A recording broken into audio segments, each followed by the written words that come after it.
Welcome to my YouTube channel Excel and Power BI. My name is Udyam. Today we will see how we can extract these different values month, year, day, month name, day name from the given dates. Let's start. For year we have simple year function in Excel.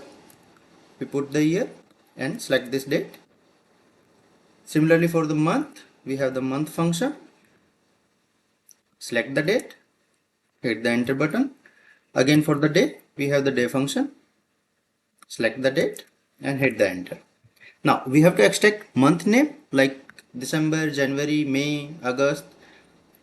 Now how we can extract? We have to use text function here.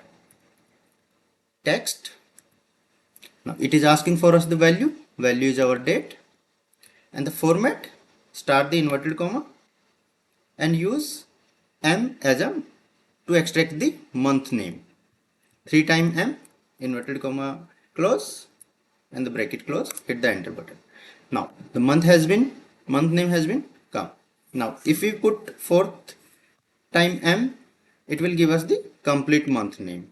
Similarly for the day, again we have to use text function, value, and this time we have, instead of M, we have to use D to extract the day name. 4 times if we will use it, it will give us the complete name. If you want it short, you can use 3 times and it will give you accordingly. We can copy paste and we have the complete details: year, month, day, month name and day name. Here we can use this M in either in small case or the upper case. It doesn't matter. It's give you the same result. Similarly for the day as well, you can use either caps or small. It will give you the same result. For this video, that's it. For next video, we will see how we can extract the quarters from the given date.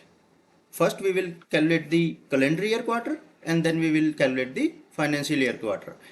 With this, we will also see how we can extract the tenures from the given date. Tenure either on today's date or on a specific date. So that's it for this video. Hope you have liked this video. Thank you.